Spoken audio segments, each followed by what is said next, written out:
Alan Fleury. Joining us on this episode of Unscripted are two guests who bring wide-ranging experience in the arts to the UGA campus. Our first guest is Chinese filmmaker and novelist Xiaolu Guo. Included as one of Grant's 2013 Best Young British Novelists, Guo writes in both English and Chinese, and her novels, short stories, film scripts, and essays have been translated into more than 20 languages. Guo has directed 11 fiction features and documentaries over the past decade. UFO in Her Eyes, based on her 2009 novel of the same name, is a metaphorical satire that chronicles the rapid, surreal transformation of a rural village in the aftermath of an alleged UFO sighting. She visited UGA as part of the Global Georgia Initiative, sponsored by the Wilson Center for Humanities and Arts. Guo and I spoke at the High-Low Lounge in Normaltown. I think a strong, two influence on me. One is poetry, especially the modern American poetry, like Walt Whitman, for example. Mm-hmm.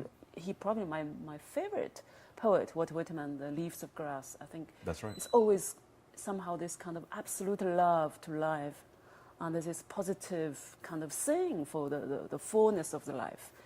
And then I think Allen Ginsberg always very important to me, and Kerouac. So that's kind of like poetry tradition I have, not from China, but from that time American. And then another tradition I have in me for literature is actually from cinema, really. This kind of 50s, 60s French nouvelle vague kind of filmmaking. Because at that time, I think all these filmmakers like Godard or Duras or Jean Rouge, they are writers. So the writer who make film become auteur cinema. And then also I like, for example, Italian filmmaker like Pasolini, who is a poet. Right. When I was younger, I wanted to become one of them. If I could be a female version of Pasolini, revolutionary, and doing the novels and the poetry and the cinema. And I think most of my favorite artists are gays, for example. And I was just realized my two favorite poets, Allen Ginsberg and Walt Whitman, are gay. And I think in a way, maybe those kind of figures kind of provide certain kind of freedom, an alternative way of narrating and the lifestyle. And I always longing for that, especially for someone like me, grew up in very rigid communist China in the 70s, 80s. Right. So here I came from, in a way it's kind of, I launched to kind of opposite side of where I came from, yeah. And I was thinking about that, as you said, it's one of the best film schools, and I wonder how much of a constraint you were under to make certain kinds of movies, or were allowed to make more artful projects, to develop artful projects, and how that has affected your process even now, your conceptualization of your work. Yeah, I think film school in the 90s, 80s were very, very important, much more artistic than film school nowadays, because nowadays very much focus on production, technical side, raise funding, the functionality. Everywhere, or in China? I think everywhere. Everywhere, yeah. I don't think anyone can immune from industrialization nowadays in every corner of the world. Even say if there's a film school in Greenland, or in some Zen Buddhist country, say in Japan or Thailand, it would be very industrially linked still nowadays. But in the old days, I think it's more aesthetic driven. It's more like author's voice. So when I studied in the 90s in Beijing Film Academy, the film school is very much based on the Moscow Film School. So they really kind of in love with the Russian poetic cinema or French cinema. Yes. And I really learned a lot from this, Eisenstein, all these early filmmakers like Volkov, all that. And I think that was kind of my aesthetic filmmaking, was kind of poetic rhythm. But then later on, I think I started to learn a certain kind of narrative skill from watching American cinema, like Kubrick. Always my favorite, Kubrick. Mine as well. Yeah. Yeah. And I think, a bit more modern, maybe, same time, Coppola, for example. But I think Kubrick is maybe more like visionary in a way. Indeed. Yeah. And I think that I learned kind of solid narrative, which you do need a control for the rhythm of your storytelling. You can't just completely release your energy. After I graduated from Beijing and then from London Film School, I had quite a difficult time to financing my film script and to get it made. Because first, political problem, because I think my films are too liberal for Chinese censorship. So then I kind of give up going through the official censorship system. So I tried to fund the film in the West, in France or Germany, which they have certain funding for my kind of Asian cinema. then that's quite difficult, which means I will write in second language, which is English. I normally write in Chinese. And I think it requires certain kind of cultural transformation in the story, not only visually, but kind of ideologically, all that stuff, and which is really quite tough. But it's good training to force you to put what's most urgent thing to write. But most of films are distributed in Europe, France, Germany, UK, Switzerland. And I'm kind of, I was just saying yesterday in my screening, my ambition is very different from mass market ambition. I am ambitious artist, but I kind of know where's my audience and my readers. And they are more or less quite intellectual, quite nerdy, quite crazy about aesthetic, and I know they are my comrade. Yeah. So I make for them.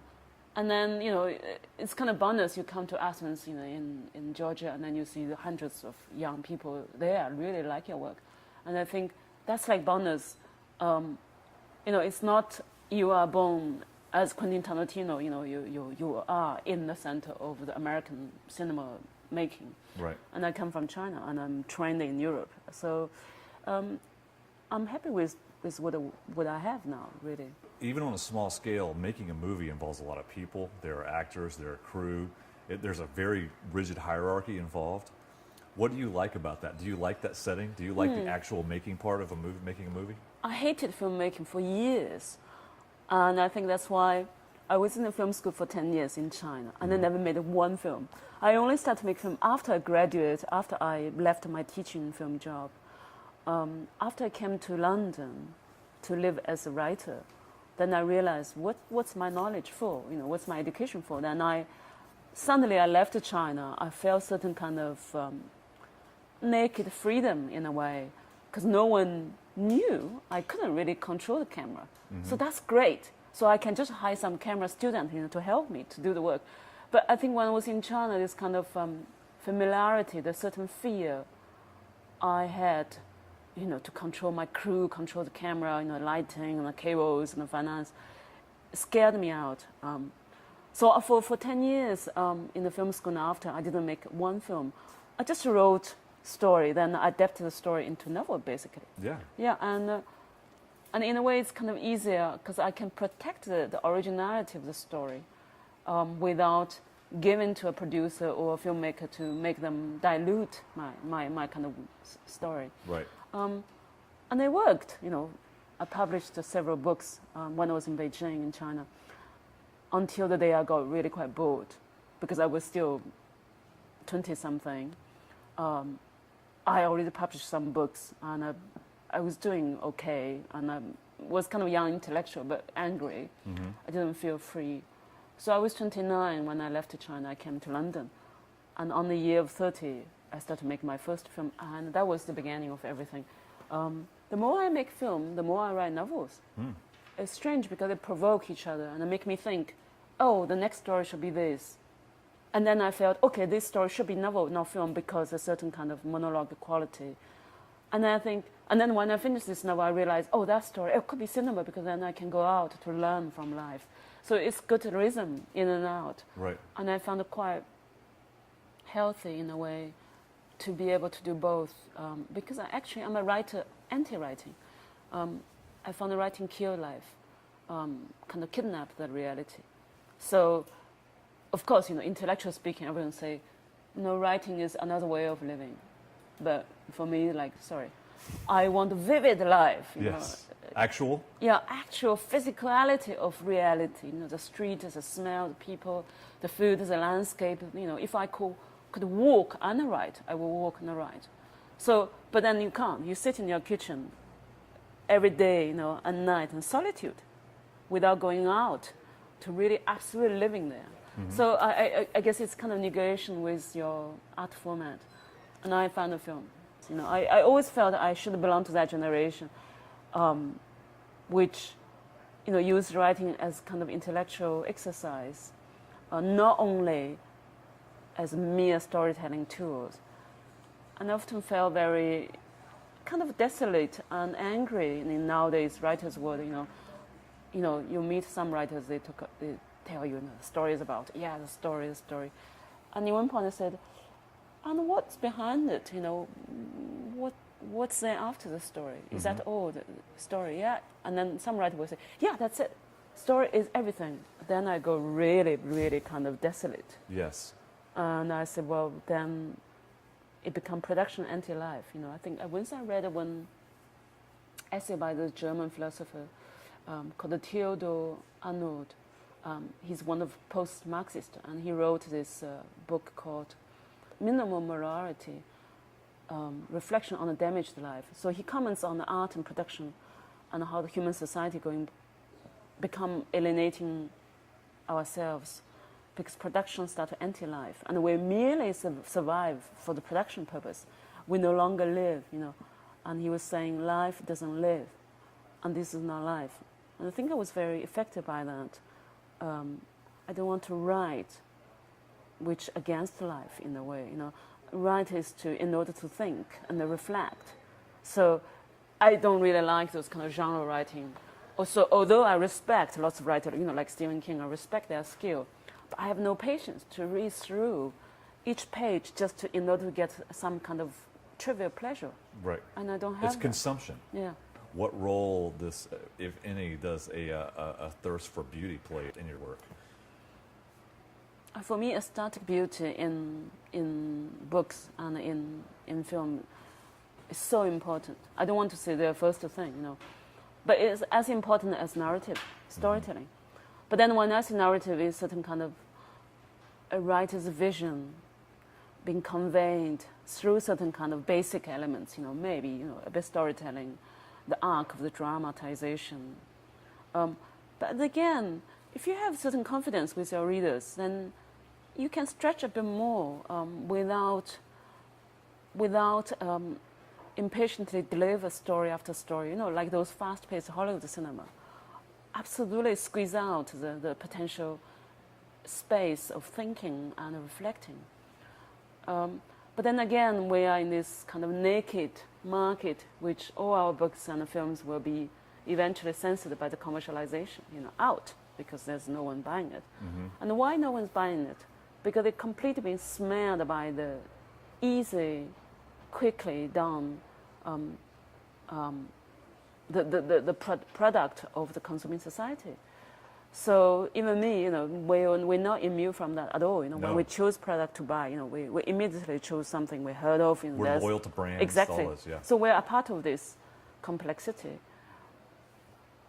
But again, I was thinking, you know, a certain persistence is needed, especially when you have satisfied your basic need to live, you know, to eat, to sleep. Then what's left is certain kind of spirituality, certain kind of poetic space.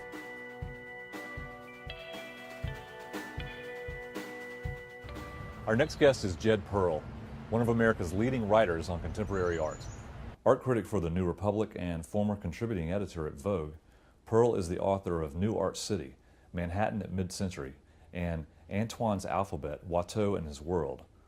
Perl currently is working on the first full-length biography of the sculptor Alexander Calder. During his visit to UGA's Lamardot School of Art, we had a chance to talk on stage at the Classic Center Theater in Athens. It seems like we've gotten ourselves into quite a place when it comes to visual art. No one really knows what to think about it or how to talk about it beyond dollar values.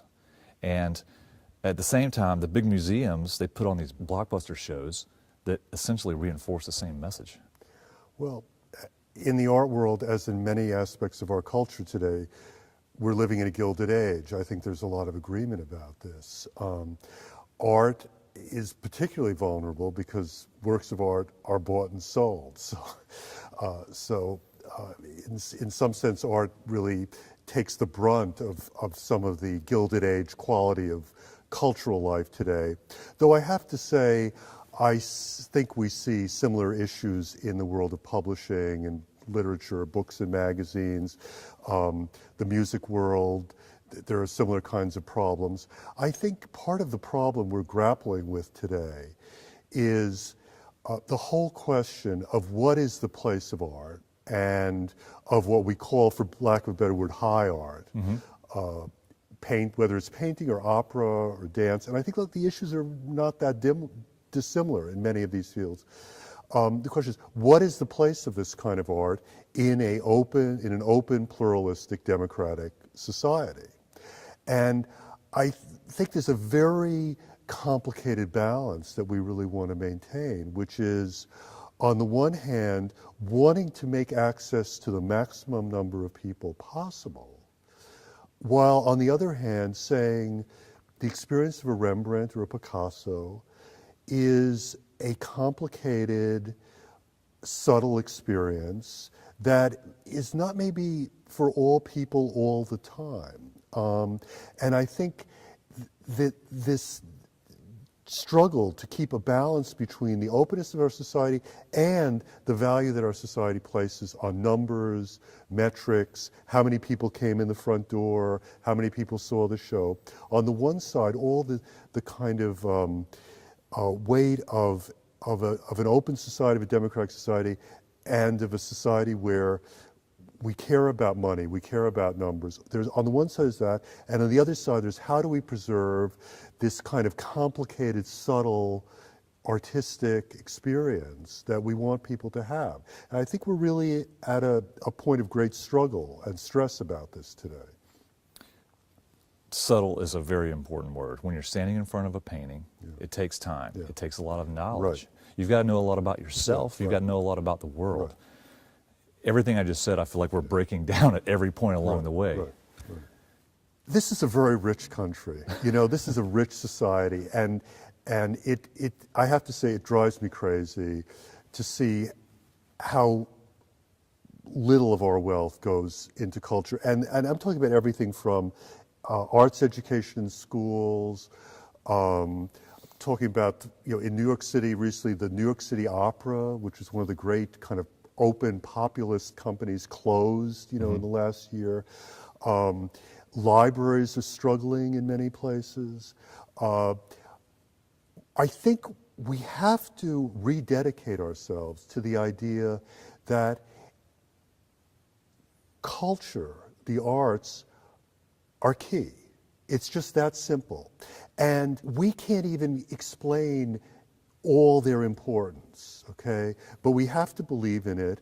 And yes, it is a subtle experience, the experience of painting, but it's also very mysterious because, you know, a kid, you know, a class will go from an elementary school to a museum, and 3/4 of the kids will like, yeah, okay, we had a field trip, and let's go to the next thing. And there'll be 1 or 2 kids who are gripped by it. You know, there'll be 1 or 2 kids who may have grown up in a family where they didn't go to museums, who will see a painting, and they'll start to have those kind of experiences intuitively that you're talking about. So I think we want to encourage that. We want to encourage that possibility for everybody. But just like you earlier, we were talking about sports, and I said I'm not much into sports. Some people aren't ever going to be into Beethoven string quartets, but as a society, we have to believe in the importance of that and make it possible. And part of what drives me crazy, and drives, I have to say, a lot of people crazy now about the auction prices, is you look at the money that is spent, and often on meretricious things, and you think, my God, a fraction of that $50 million was spent on a Jeff Koons. What that could do for arts education in elementary schools, which is very important in terms of preparing people to have just those kind of subtle experiences that you're talking about. I think the other thing we forget when we become so obsessed with metrics and big data and everything, we forget is the arts are part of the health of a society. And they're a part of the health of a society in a very mysterious way. A poet writing lyric poems that are maybe read by a few thousand people, that is part of the health of our country. I really believe that. It's part of, in some very mysterious way, it's a part of the whole, the network, the social meshing of who we are. And, you know, look at Emily Dickinson. Her poems were virtually unpublished in her life, and yet we look back, and Emily Dickinson is one of the people who tells us what 19th century America was like. Mm-hmm. And I think we sometimes are in danger of forgetting how important the arts are. And because we live in a society where we poll everything, we survey everything, it gets very difficult to say, it just matters that the doors of the museum are open. I mean, you've seen this, you know, the whole controversy in Detroit recently about the Detroit Institute of Fine Arts is a fascination to me. Mm-hmm. Because here's a city that is really on its knees, and yet there is tremendous support there for preserving this institution with this incredible collection, which goes back, you know, much of it collected in the 1930s and 40s. There is this sense of the importance of this. And I have to tell you, I was in Detroit a few months ago, in this January, in the worst winter weather, and you went into that museum in a city where the snow is not even plowed from the streets. We go to that museum, and there is a sense of something civilized and magnificently democratic going on. I was there on a weekday afternoon. It wasn't full of people, but there were people of different ages there.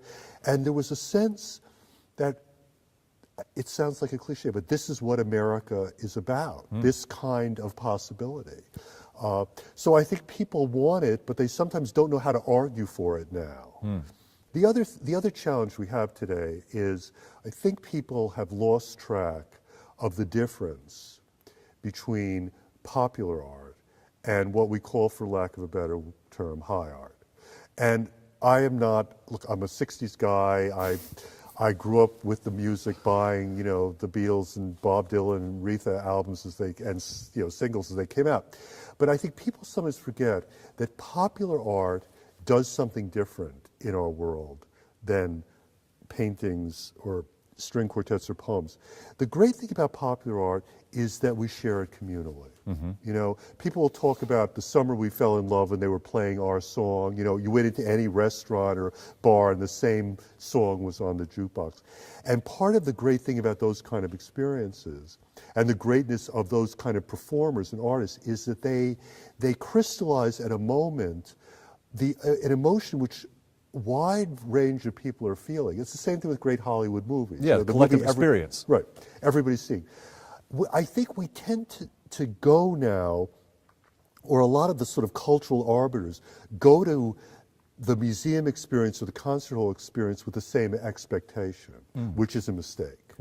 Because the thing about looking at a painting, a Mondrian or a Rembrandt, is it's a different experience than the experience of a Frank Sinatra song or a Rolling Stones, because the experience of work of art is one-on-one in a way, and it's like intimate. It's like you as an individual are, through this work of art, engaging with the imagination of another individual. And you know, when you go to a museum, you go to the permanent collection, and you'll see, I love it when you see, like, you know, a guy and a gal, you know, on a date, just sitting, looking at a painting.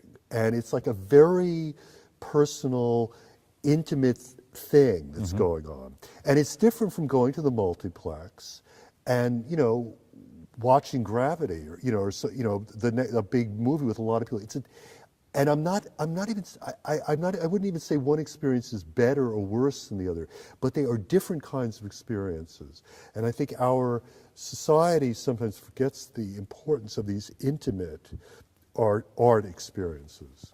In New Art City, you write with great affection about the mid-20th century in New York City and Manhattan specifically. And yet, if you think about that city now and the art scene now versus 1950, it seems like another planet.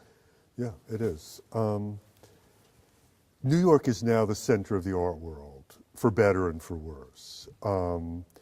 And the challenges of being the center of the art world is that you're not only a creative center, but you're also a financial center. The challenge in New York today is that the finances of the art world and just the finances of living in what is this outrageously expensive international city, are a real stress on creative life. I mean, there's just no question about that. The marvelous thing about New York in the mid-century years, and I don't think it's just nostalgia, was that it was a moment when a whole kind of cultural world was coming into being, in a way, in its adolescence.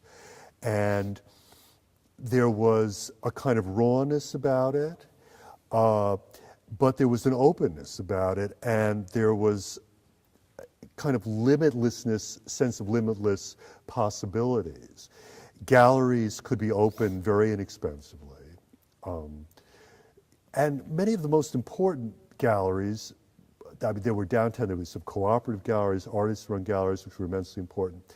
But a person who was interested in the arts with a moderate amount of money, a little bit of money from, mom or dad died or grandma died, I inherited a little bit of money.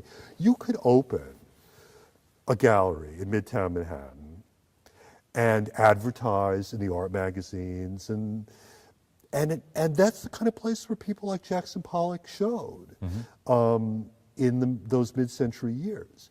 Now, to have an operation, a gallery operation of any kind of credible level, you have to have so much money, So it makes everything tighter,